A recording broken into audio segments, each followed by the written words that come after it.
Livro do profeta Zacarias, capítulo 14.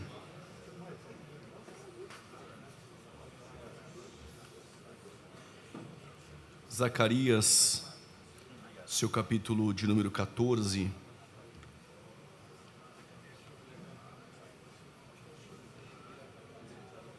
Glória a Deus.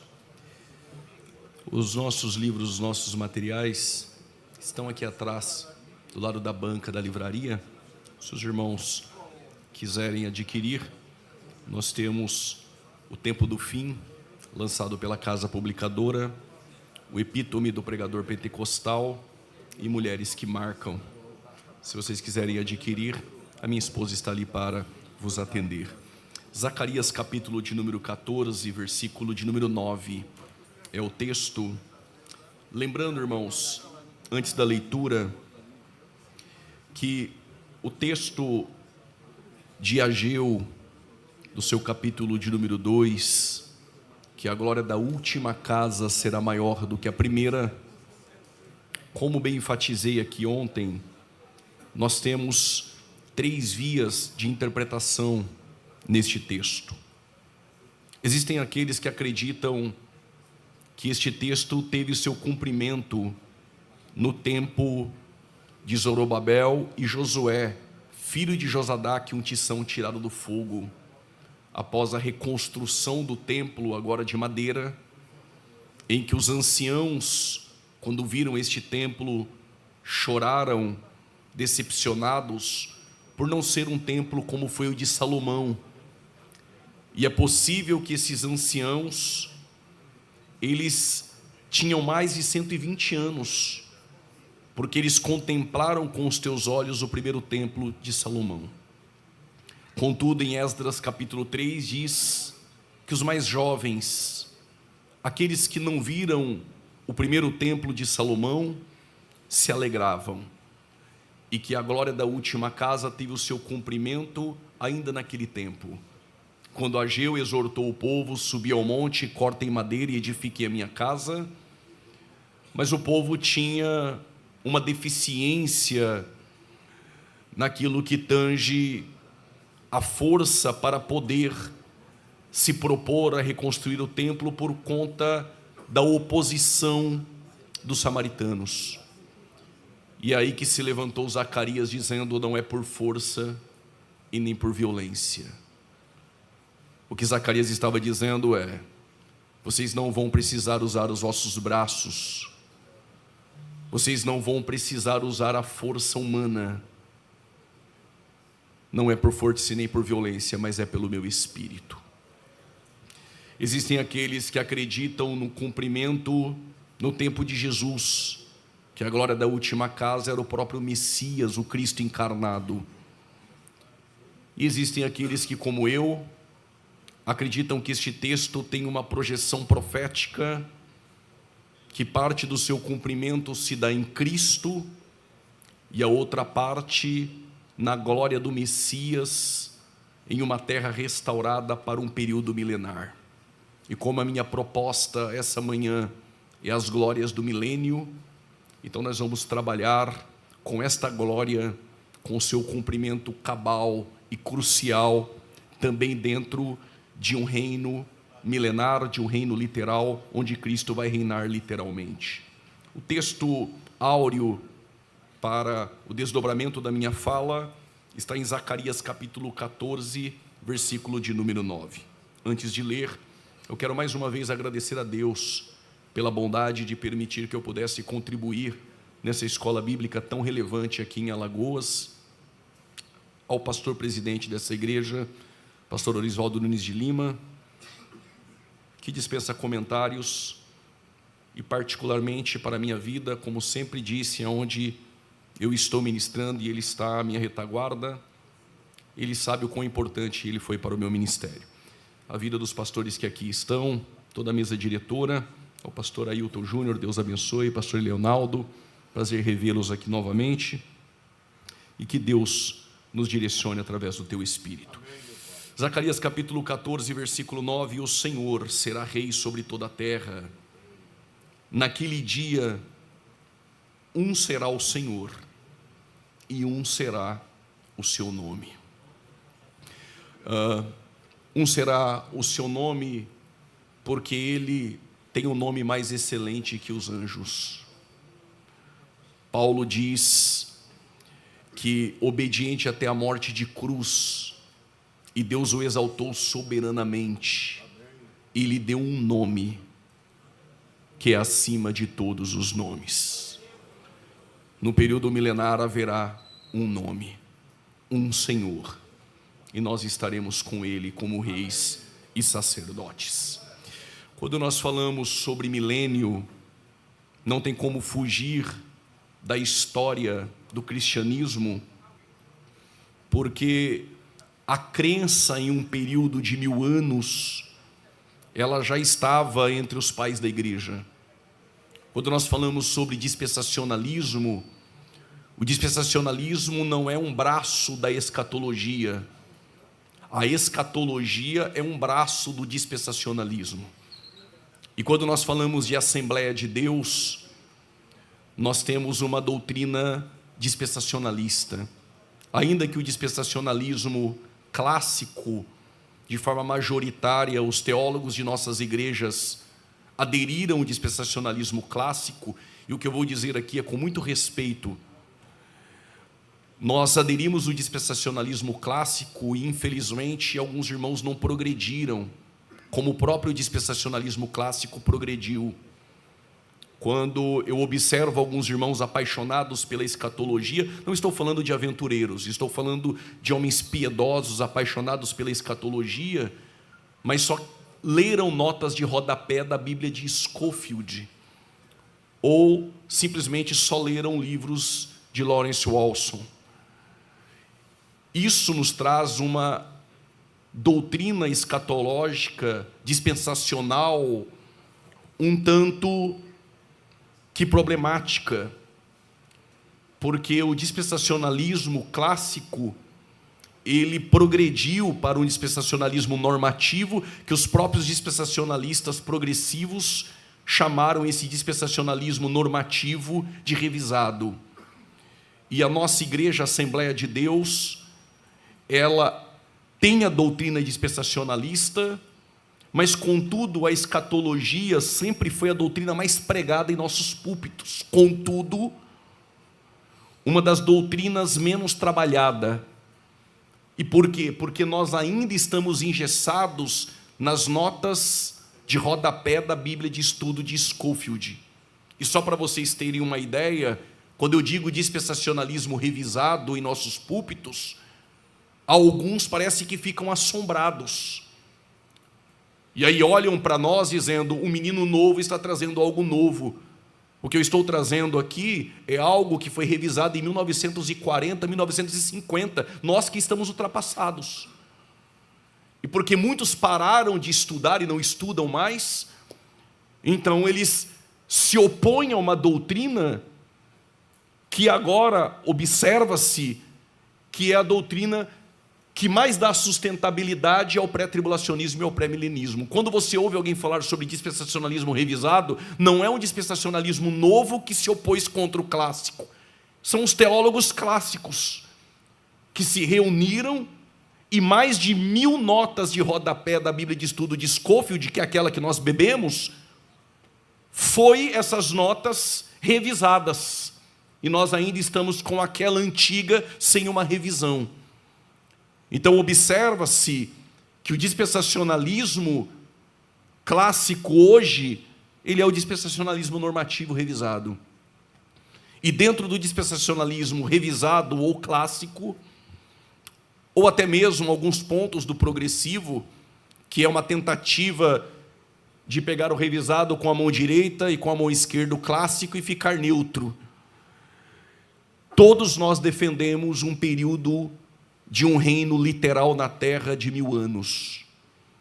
E se você aderiu ao dispensacionalismo clássico ou revisado, uma coisa aqui é certa: todos nós fazemos distinção entre Israel e igreja.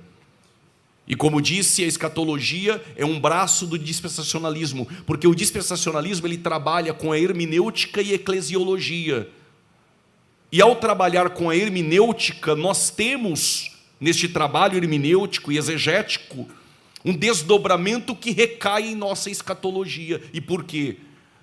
Porque o dispensacionalismo, diferente daqueles que creem em uma hermenêutica alegórica, espiritualizando, por exemplo, o livro do Apocalipse, as profecias de caráter futuro e escatológicas, nós temos uma interpretação literal das Escrituras. Isso não é novo.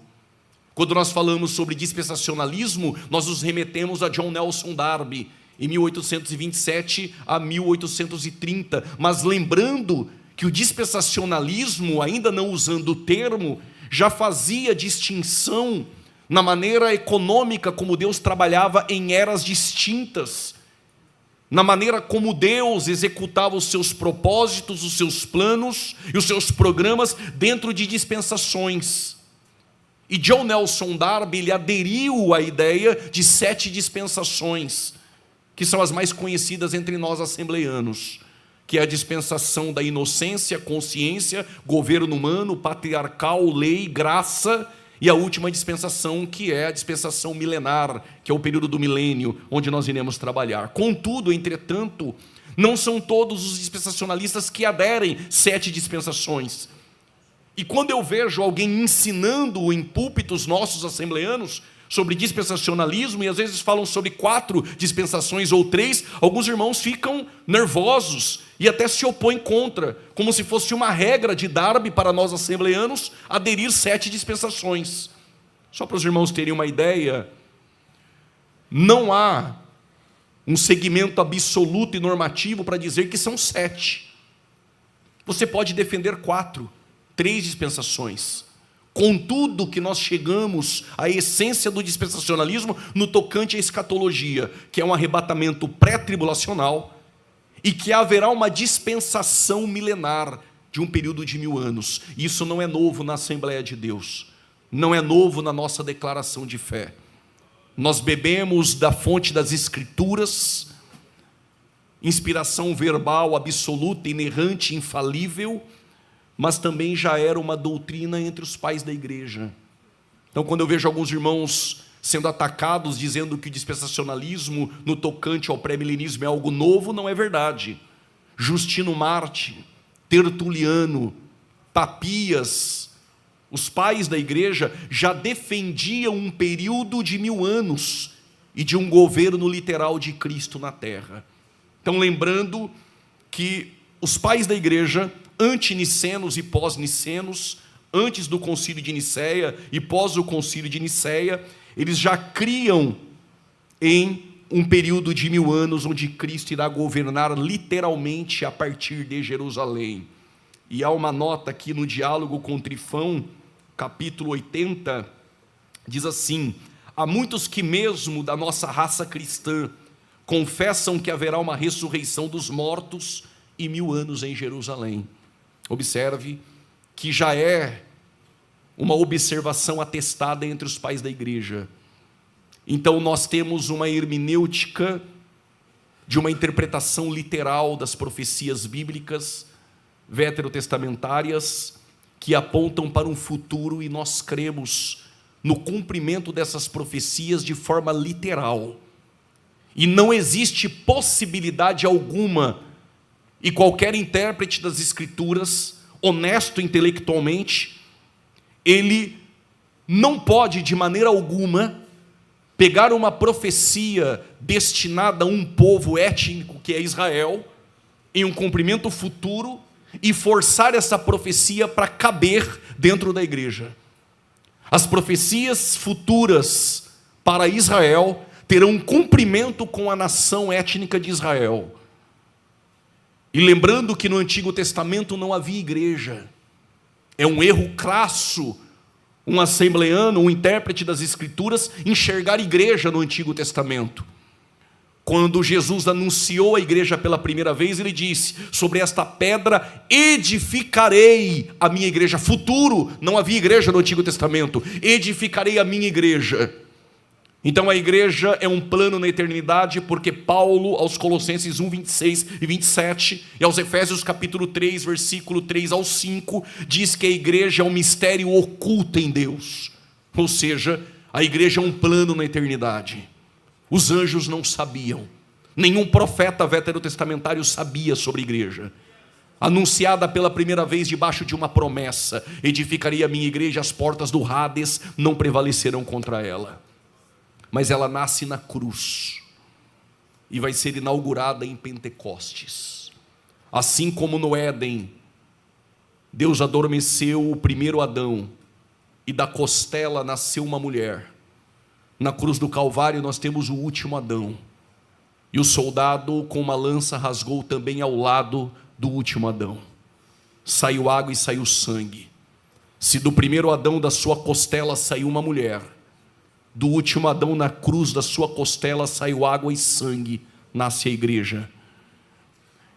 E para você não ficar me olhando assim, achando que é algo estranho, como bom assembleano, para não ficar só nas minhas palavras, Efésios capítulo 5, versículo de número 30, porque a igreja é osso dos seus ossos e carne da sua carne.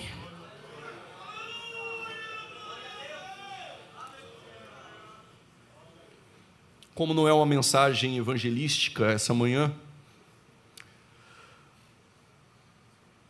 quando nós estudamos sobre a cosmovisão bíblica, nós temos 4 pilares da cosmovisão: criação, queda, redenção e consumação. O projeto de Deus para o reino, e não estou falando de um reino espiritual, e aqui é o equívoco. Existe na Bíblia um reino espiritual, de eternidade a eternidade, mas a Bíblia também fala de um reino terreno, físico e futuro.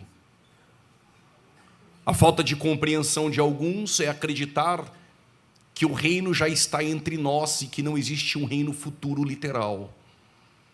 Quando João Batista começa a pregar dizendo que está próximo, o texto grego, está próximo o reino dos céus, este reino dos céus que ele estava dizendo que estava próximo é com a chegada do Messias, a implantação do reino terreno. Quando Jesus prega, ele disse: arrependei-vos, porque está próximo. Na nossa tradução é chegado. No termo original, está próximo o reino. Ele está dizendo: estou trazendo o reino prometido pelos profetas. Este reino era o físico, literal. Mas por conta da rejeição ao rei, rejeitaram também o reino. E o reino foi protelado. E há uma lacuna agora com Israel, e nós observamos isso nas 70 semanas de Daniel. A semana 69, que já se cumpriu, falta ainda a 70ª. Essa lacuna que se passa 2000 anos, só existe porque os ramos originais, por conta da incredulidade, rejeitou o rei. Se rejeitou o rei, protelou o reino. Então o reino agora foi protelado, para quando ele vier na segunda vinda com a igreja. Observa-se que este reino, a proposta do reino, já começa no Éden, já começa na criação.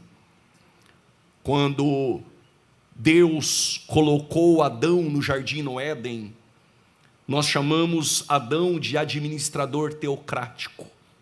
E por que ele é um administrador teocrático? Porque Deus sempre colocou alguém para representar o seu reino. Adão era o representante da raça humana, mas também representante do reino. Este reino que é Malkut ou Basileia, domínio, regência, é Deus que governa sobre o homem, mas o homem governa sobre aquilo que Deus colocou para ele administrar e governar. Por isso Adão, na doutrina do reino, é chamado de administrador teocrático. E como administrador teocrático, ele vai governar sobre a criação que Deus colocou para ele governar. É por isso que Adão nomeou animais. É por isso que quando Adão nomeia os animais, o ato de Adão nomear, isso caracteriza que Adão é representante do reino. E quando ele nomeia, quem nomeia tem domínio sobre aquilo que é nomeado. Vou repetir. Quem nomeia tem domínio sobre aquilo que é nomeado. Por causa desse aleluia eu explico. Quando Deus disse, haja luz e houve luz, no quarto dia, Deus chamou o dia e chamou a noite. E Ele colocou nomes. E é por isso que Ele governa o dia e governa a noite. Está melhorando, vou repetir. Aquele que nomeia tem domínio sobre aquilo que é nomeado.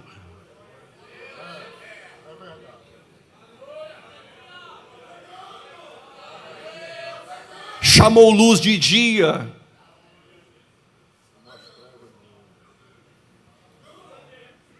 e trevas de noite.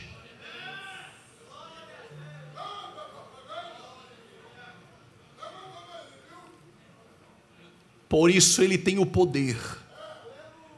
Quem nomeia tem autoridade naquilo que é nomeado. Quando Adão nomeia os animais, caracteriza que ele tem domínio sobre a criação, mas sobre ele há um Deus que governa sobre ele, e Adão administra aquilo que Deus colocou para ele nomear, cuidar, governar e administrar. É por isso que Adão foi criado imagem e semelhança. E criado imagem e semelhança, ele passou a ter domínio sobre a criação. Leia Gênesis 1, 26, 27 e 28. No entanto que Gênesis 1, 26, façamos o homem. A expressão façamos, fazer, em hebraico é assar. Mas em Gênesis 1, 27 não é assar e não é fazer. E criou Deus o homem, bará. Mas em Gênesis 2,7 não é assar, não é bará, não é fazer, não é criar. E formou Deus o homem. E formar é yatsá. Yatsá é a mesma expressão hebraica que aparece em Jeremias 18. Quando o oleiro pega o barro e modela. A expressão modelar é yatsá. A expressão bará é criar algo novo do nada. E a expressão assá é construir, edificar. O que é o homem sobre a criação? É aquele que Deus construiu, edificou, modelou e criou do nada. Mas este tem autoridade de Deus sobre ele para governar a criação. Detalhe.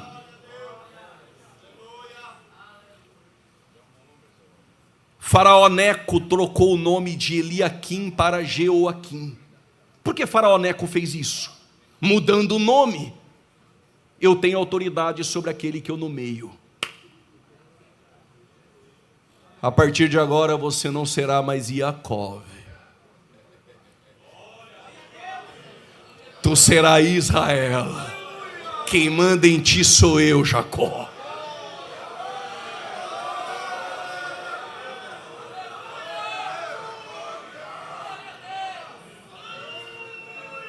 Em Números 32, os rubenitas tomaram posse de cidades e trocaram os nomes. O que eles estavam dizendo? A partir de agora quem manda na cidade é nós. Mas para vocês não ficarem me olhando assim, em Apocalipse 2,17, Deus disse: eu te darei um novo nome.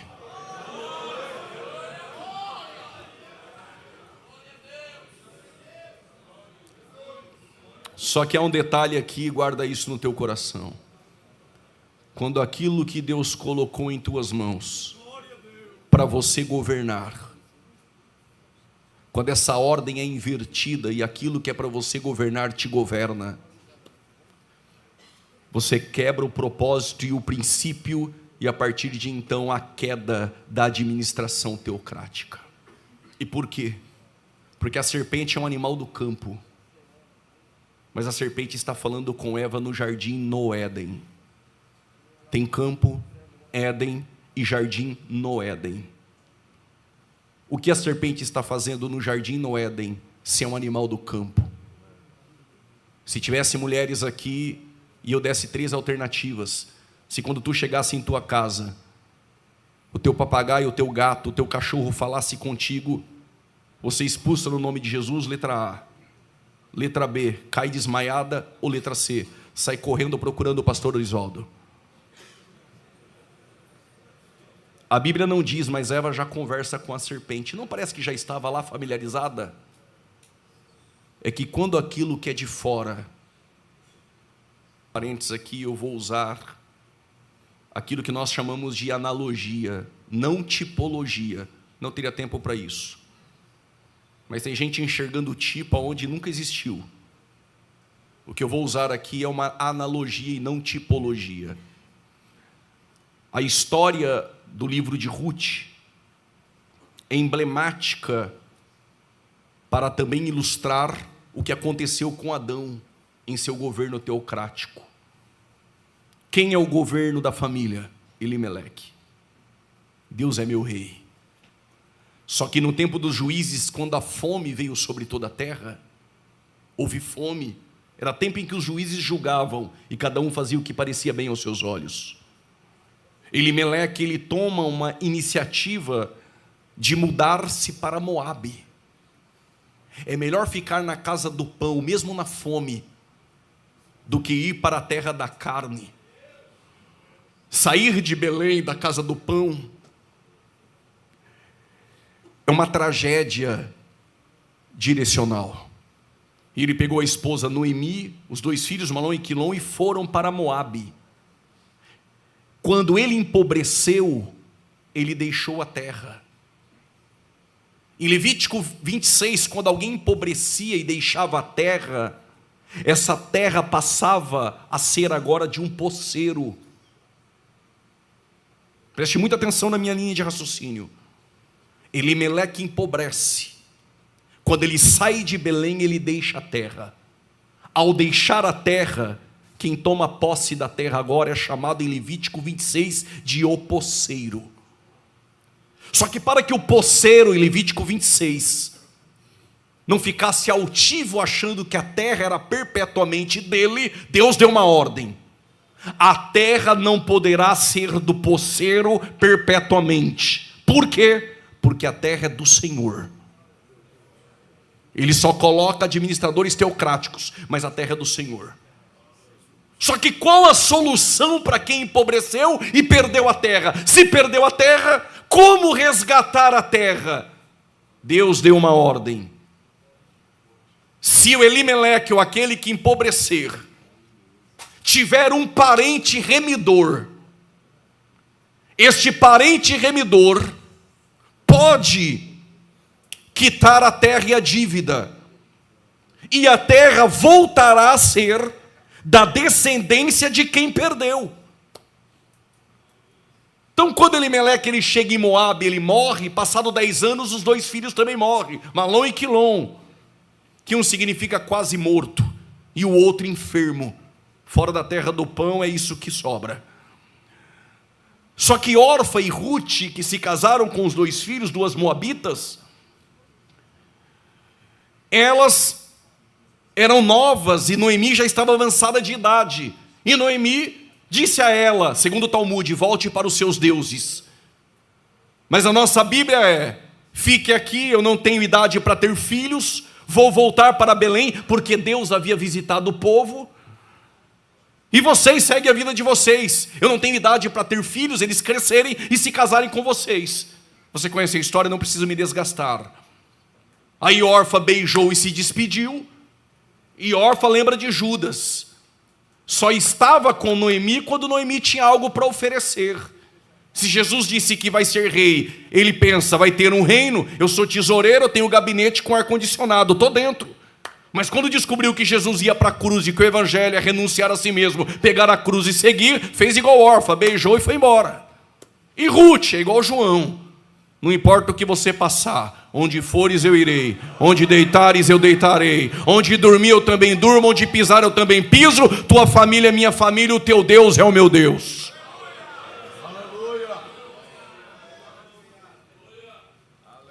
Só que quando Noemi chegou com Ruth nos campos de Boaz, Boaz é parente de Elimeleque. E Noemi, como conhece a lei, o que disse para Ruth? Vai pegando as espigas, porque a lei que Deus deixou, que aquele que empobrecesse, órfã, viúva, estrangeiro, é o caso de Ruth. viúva, estrangeira, vai pegando as espigas. Será que não é por isso que aquela mulher cananeia falou para Jesus: vai lá em casa, minha filha está endemoniada? Os obreiros falavam assim: vai embora. Aí Jesus parou e falou: deixa eu falar com a moça. O que você quer? Vai lá e faz um milagre lá em casa, que minha filha está endemoniada, enferma. Não é lícito pegar o pão da mesa dos judeus e dar para os cachorrinhos. Tudo bem, mas eu sei que o Senhor é meu Boaz, eu sou uma Ruth. Eu me contento com as espigas que caem da mesa.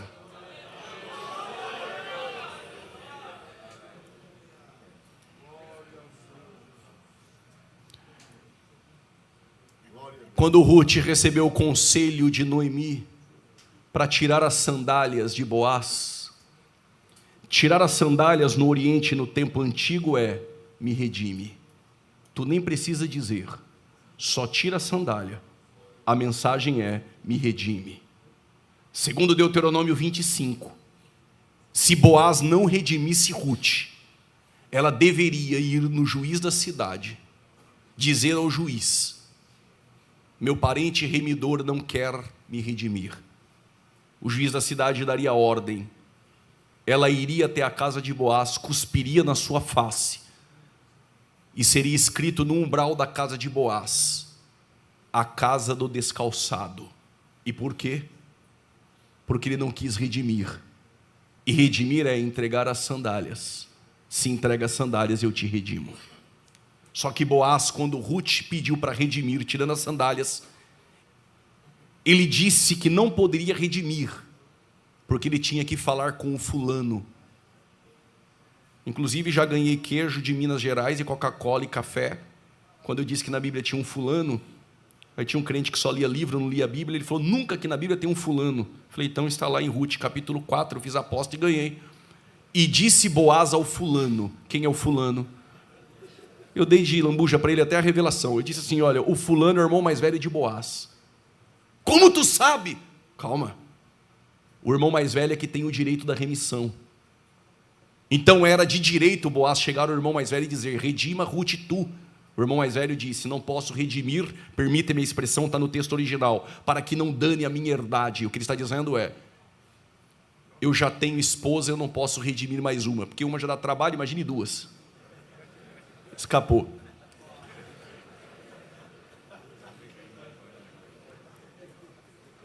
Aí ele disse: redime elas tu. E Boaz disse: então vou redimir. E se ele quisesse redimir, o que ele deveria fazer? Ir no portão da cidade, diante dos anciãos, leia o texto, Ruth 4, e lá na frente dos anciãos e sacerdotes, ele daria sandálias a Ruth. E entregar as sandálias a Ruth é dizer: eu estou te redimindo. E aquilo que Elimeleque perdeu ao empobrecer, o poceiro não pode mais tomar conta. Por quê? Porque um parente remidor quita a dívida e devolve tudo e restaura aquilo que você perdeu. Eu só temperei, agora vou explicar. Adão é a analogia do Elimeleque. Quando o administrador teocrático permite que aquilo que é para ele administrar e governar usurpa este princípio, e a serpente que é do campo engana e governa sobre ele, ele perde a legitimidade da terra. E não se assuste no que eu vou lhe dizer. É como se Adão entregasse a terra na mão do poceiro, e o poceiro é Satanás. Tem como provar? Para que ninguém depois fique mandando um WhatsApp depois do culto dizendo que é coisa da minha cabeça, eu provo. Satanás levou Jesus no topo, e nem todo mundo que está no topo então foi Jesus que levou. Se me adorar,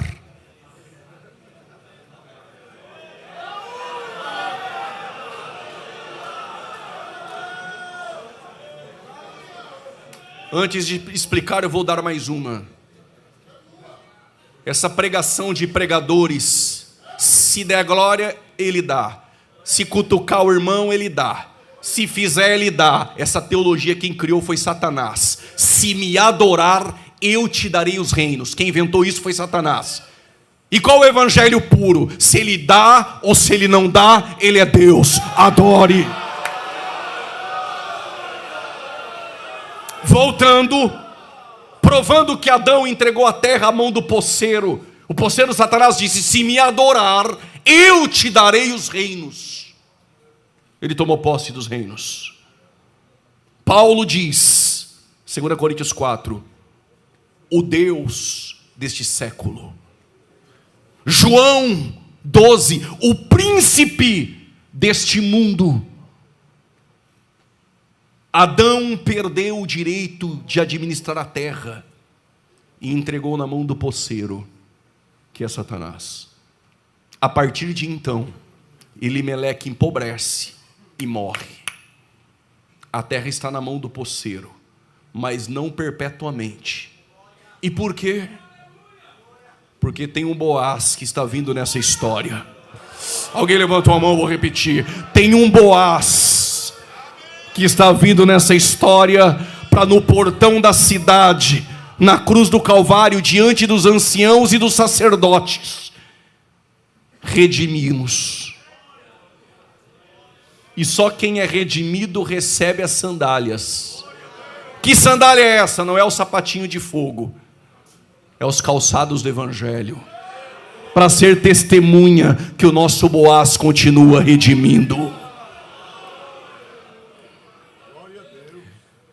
Como o primeiro administrador teocrático falha, Deus vai levantar um outro representante para fazer promessas incondicionais a ele.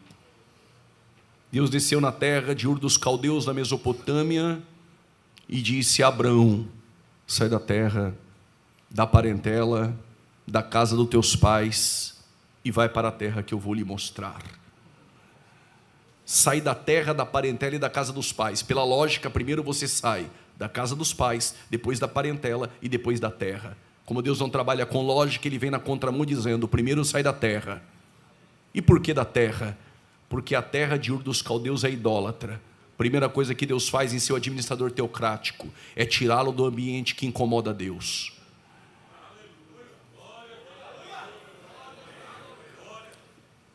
E no meio da caminhada, Deus fez promessas. Quando chama, em Gênesis 12, do 1 ao 6, há uma promessa de terra. Em Gênesis, capítulo de número 13, versículo 14, 15, 16 e 17, a promessa de terra, até o Eufrates, hoje o Iraque. Nunca na história, Israel tomou posse dessa terra delimitada pelo próprio Deus. Quando isso vai acontecer? Na terra restaurada, quando Cristo vier e reinar 1000 anos. Haverá o cumprimento cabal desta promessa que é incondicional.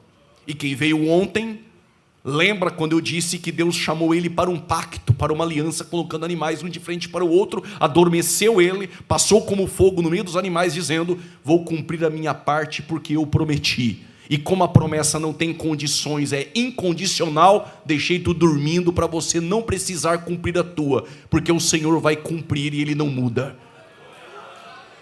Então o pilar do reino milenar, um dos pilares, é a aliança abrâmica e a aliança davídica. Porque a aliança abrâmica é uma aliança que garante a posse da terra, onde Cristo vai reinar no milênio. Só que a aliança que ele fez com Davi, por intermédio do profeta Natã, é a promessa do trono. Então qual a base do reino milenar? Cristo vai governar em uma terra. Deus já prometeu e vai dar a terra, é promessa incondicional a Abraão. Mas ele vai se assentar em um trono. Esse trono não é passageiro, esse trono é eterno. A terra que Deus prometeu, onde ele irá governar, é Canaã. Só que Canaã era uma terra maldita. E por que maldita? Porque quando Noé está embriagado e nu, um dos seus filhos, Cã, chamou os irmãos para verem a nudez. E o que Noé fez? Amaldiçoou o quarto filho de Cã, Canaã. Se Canaã é amaldiçoado, a terra de Canaã também é maldita. Só para ter uma ideia, Canaã é pior que Lodebar. Se você planta, tu não colhe. Se é maldita, até essa terra não dá nada. Até que Após Abraão rejeitar os presentes de Sodoma, após vencer a batalha por Sodoma por Ló, o teu sobrinho, apareceu Melquisedeque e deu pão e vinho. Estou dando essa para você pregar na ceia, e na ceia não pregar Jefité. Dá para pregar no Antigo Testamento na ceia e terminar em Cristo. Quando eu rejeito os presentes de Sodoma, o Rei de Justiça me torna participante do pão e do vinho. E quando Melquisedeque apareceu, diz o texto que ele abençoou Abraão. Como só tem homens aqui, a bênção no Oriente não é sobre a cabeça, é debaixo dos órgãos genitais, é de onde sai a prole e a descendência. Foi aonde, na verdade, Deus tocou em Jacó, que ali o anjo do Senhor, o varão ali, uma cristofania.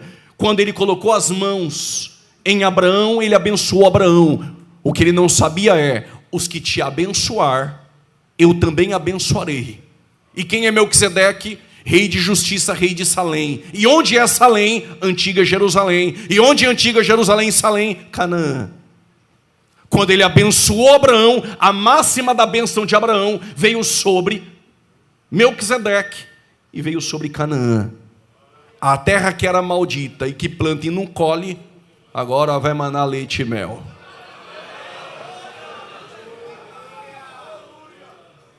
Eu sei que é difícil dar glória, não sou movido a isso, mas quem tem paladar de pepino e cebola não consegue no culto degustar leite e mel.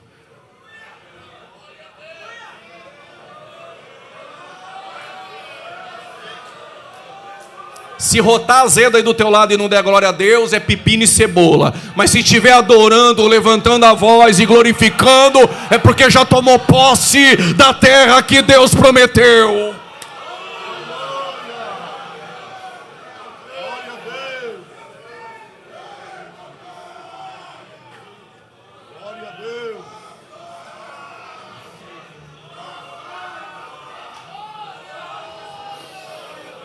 Estou sentindo o cheiro de leite e mel.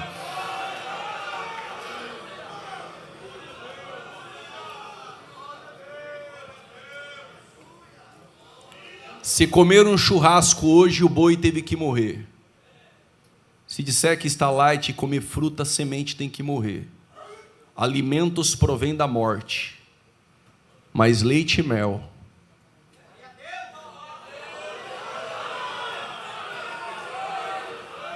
Porque a bênção sobre nós não é morte, a bênção sobre nós é vida.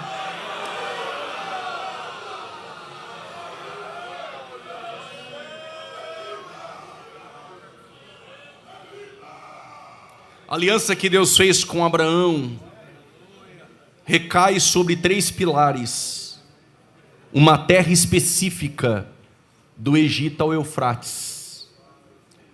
Como Israel nunca tomou posse de toda essa extensão de terra, um dia vai tomar posse. Então nós temos, das promessas incondicionais que Deus fez a Abraão, a promessa da terra, do Egito até o Eufrates, é onde ele vai governar no milênio. Isso terá cumprimento na segunda vinda, quando ele vier em glória com a igreja implantar o reino. O segundo pilar é uma descendência nacional, que também vem por um descendente, Gálatas 3, que é o Messias. Mas haverá uma descendência em Abraão, e essa descendência será juntada nessa terra no milênio. Arrebatamento é reunião nos ares, ajuntamento é com Israel.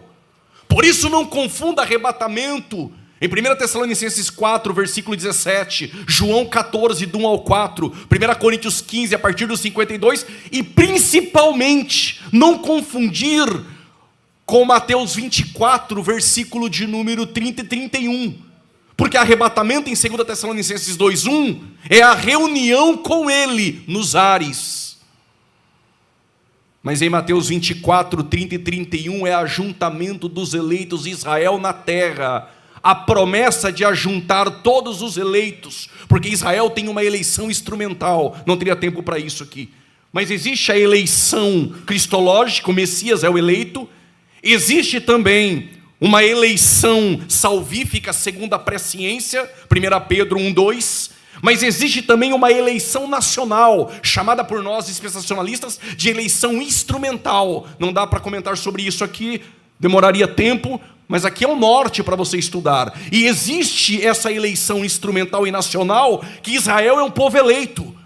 Por isso que Romanos 9 é o passado de Israel, Romanos 10 o presente de Israel, e Romanos 11 o futuro de Israel. E o que Paulo diz no versículo 26, e todo Israel será salvo. Há uma promessa futura para Israel, para a descendência de Israel, uma eleição instrumental e nacional, onde todo este povo será juntado, e após o arrependimento e o reconhecimento do rei, do Messias, entrará para dentro do milênio salvo. E por causa desse aleluia, eu e você, como reis e sacerdotes, estaremos lá também.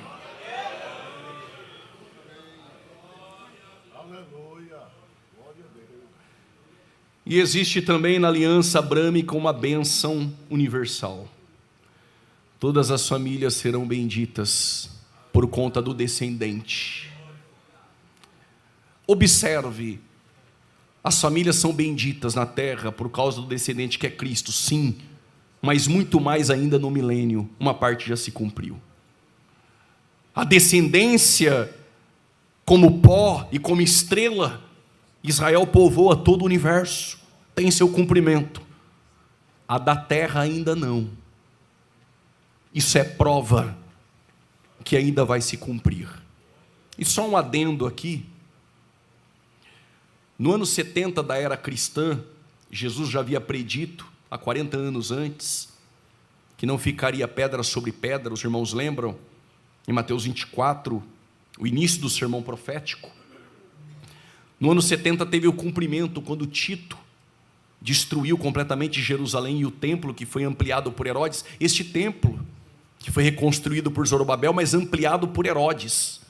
Este templo é completamente destruído no ano 70. Segundo historiadores como Flávio Josefo e Tácito, 1.100.000 judeus morreram. 500 cruzes eram fabricadas por dia, madeira vinha da Fenícia, só parou a crucificação porque acabou a madeira. O nome de Jerusalém fora mudada para Hélio Capitolina. Naquela região, passou agora, depois da diáspora, a ser dominada por outros povos, bizantinos, mamelucos, cruzados, otomanos, e por fim uma supervisão da Grã-Bretanha. Mas um homem chamado Theodor Herzl, austro-húngaro, jornalista, no ano de 1893 a 97, ele convoca um movimento sionista, chamando líderes de Israel, dizendo: em 50 anos quem viver verá. Nós vamos na ONU pleitear a causa e Israel voltar a ser nação. 50 anos se passam, ele não vê com os olhos. Mas após a votação na ONU, David Ben-Gurion, um judeu, anuncia Israel no ano de 1947 a 48, 14 de maio, volta a ser nação. E o que nós temos a ver com isso? Isaías 66:8. Poderia nascer uma nação em um só dia, poderia nascer uma nação de uma só vez, mas Sião está de parto e já deu luz aos seus filhos. Como Israel voltou a ser nação, ocupa só uma partícula da terra do que foi prometido, mas os judeus estão voltando para lá. Israel está de pé, as promessas estão de pé. Contudo, quando cair uma bomba em Israel, não vá para as redes sociais nos envergonhar dizendo: o arrebatamento está próximo, e nem saia correndo no púlpito da igreja dizendo: aí vem o fim porque caiu 2 bombas em Israel. Jesus já respondeu para você não cometer essa gafe. Lucas 21:24, Jerusalém será pisada até que o tempo dos gentios se completem. Quando começa o tempo dos gentios? Com a invasão babilônica do cativeiro babilônico que perdurou 70 anos. Quando termina o tempo dos gentios? Quando se completar o tempo dos gentios? Quando eles reconhecerem o Messias. E quando eles irão reconhecer? Quando o céu abrir, após eles orarem e dizer: Hosana, bendito o que vem no nome do Senhor. Ele virá em um cavalo branco, com esse crente aí do teu lado, com esse crente atrás de você, com esse crente aí na tua frente, e nós indo com ele, todo olho verá. Satanás será amarrado por 1000 anos, com o sopro da sua boca ele lança o anticristo e o falso profeta no lago de fogo, e na sua coxa, não é tatuagem não, já avisa os jovens e adolescentes, está escrito: Rei dos Reis e Senhor dos Senhores. E a veste dele é salpicada de sangue. Por quê? Não poderia vir com aquela de gala do Monte da Transfiguração, não poderia vir com aquela de glória da ilha de Pátimos, ou aquela de linho do Filho do Homem, Daniel 7, coisa nenhuma, salpicada de sangue, só para que toda a humanidade saiba, e Israel saiba, que ele é aquele que foi morto e está vivo. Alguém já levantou ali, e está vivo para sempre.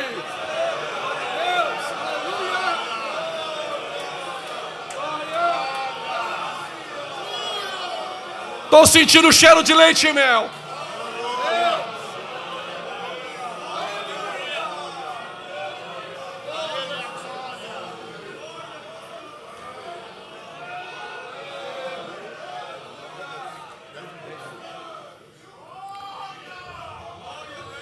Eu tenho 10 minutos.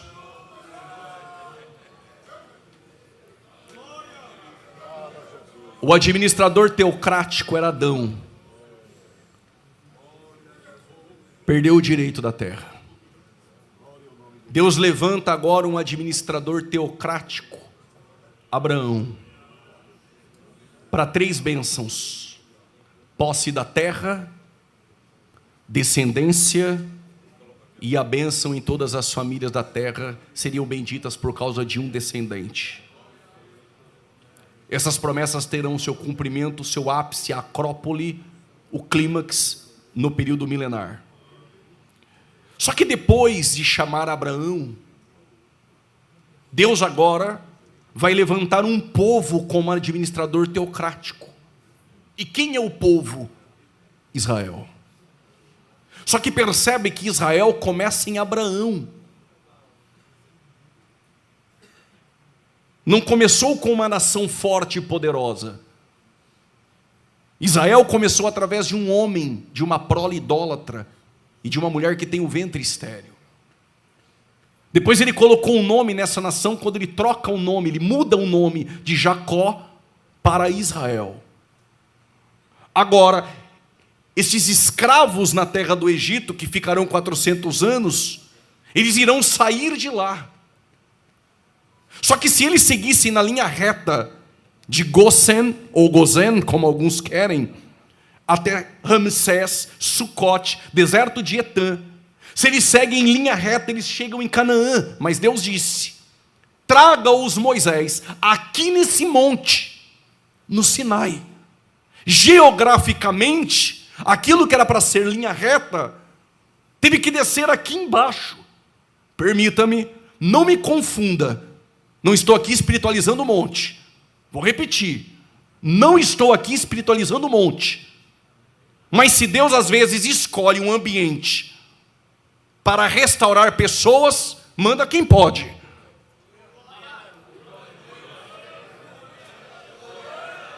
Porque foi no Sinai que ele restaurou Moisés. Moisés era foragido da justiça.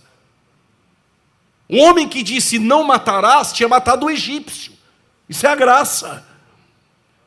Só que agora ele precisa restaurar um povo que vem como escravos. Deus falou: traga aqui no Sinai. Primeiro ele restaurou Moisés no Horebe, que é o Sinai. E depois restaurou Israel no Sinai. E no Sinai, quando ele restaura Israel e chama Moisés no topo do monte, é lá que ele vai trazer os 3 ofícios que a nação administradora teocrática deveria ter. Como vocês estão mais animados, foi no Horebe que também que ele restaurou Elias. Agora vocês vão ficar assim: aí a gente não tem nenhum monte? Ele escolheu um outro monte para nos restaurar. O Gólgota.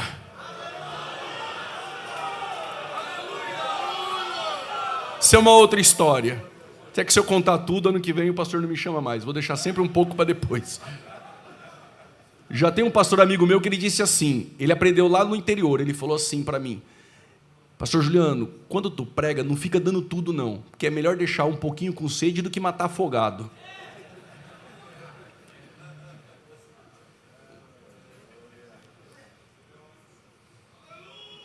Quando ele chamou Israel para ser a nação administradora teocrática, ele deu 3 ofícios a Israel. Esses 3 ofícios Adão também teve. Mas daria uma confusão depois do culto, então eu só vou falar dos 3 ofícios de Israel, mas Adão também tinha. Em Êxodo capítulo 19, versículos 5 e 6, e se nós não terminarmos hoje, não tem problema, não vamos terminar, mas vamos dar continuidade amanhã. Em Êxodo capítulo 19, Deus falou para Moisés que este povo, Israel, seria um povo santo adquirido. Aí ele diz, sacerdócio real. Então Israel iria carregar 3 ofícios. Não tenho por costume fazer isso. Quantos? 3 ofícios. O primeiro ofício é um ofício real.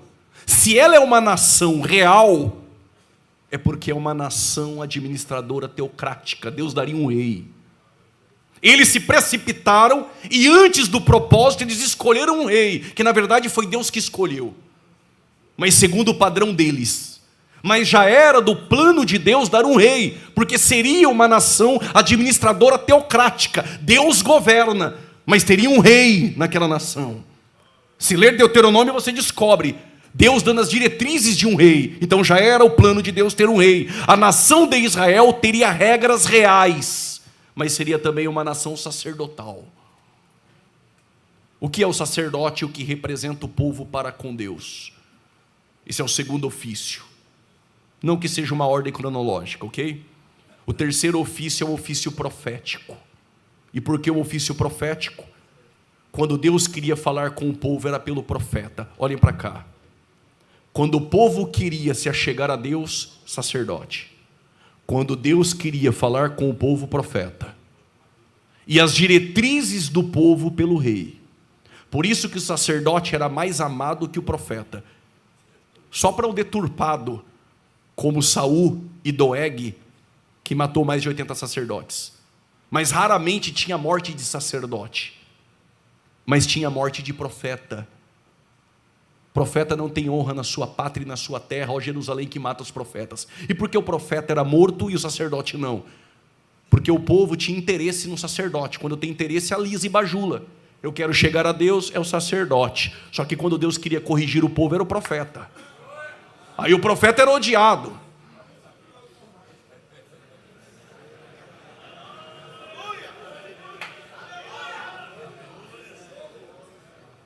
Quer ser profeta, precisa sentir o que Deus sente. Quero ser profeta. Você quer andar de avião. Oferta, hotel. Quero saber se você quer sentir o que Deus sente. Oséias, casa com a prostituta. Casa com a Gomer. De dia ela te ama. E à noite ela te trai. Mas não vale, lógico que vale. Eu me sinto assim.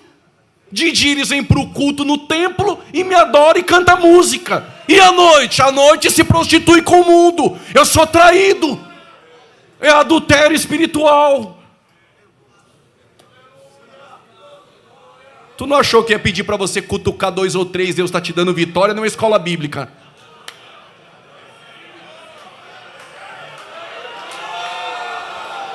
Parece que tem alguém comigo aqui essa manhã.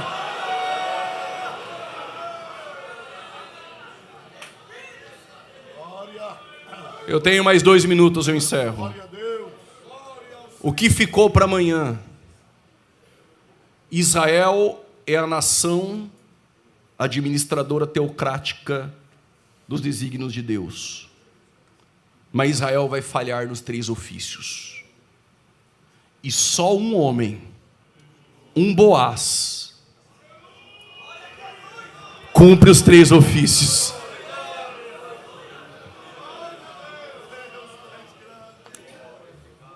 Eu só vou bater no infeliz aqui e eu encerro. Teve um homem que quis cumprir esses 3 ofícios. Só há um que pode, mas teve um que quis cumprir. 1 Samuel 10, ele profetizou. Então chama ele de profeta. Mas ele também era rei da tribo de Benjamim, filho de Quis. Então é sacerdote? Não, é profeta e rei. Mas na ausência de Samuel, ele quis oferecer sacrifício. Quis usurpar o que não era dele. Um homem quis cumprir os 3 ofícios. Só um pode cumprir, o Saul quis cumprir. Quando Saul voltou, falou, é a gota d'água, teu reino foi dividido, tirado, já era, acabou. Por quê? Não se contentou, já era rei, Deus deu para ele a misericórdia, até profetizou. Agora quer ser sacerdote. Fica naquilo que Deus te deu, onde Deus te colocou. Senão vai terminar como Uzias, leproso e isolado. E amanhã? Amanhã um homem cumpre os 3 ofícios. Sobe aos céus e deixa uma administradora teocrática.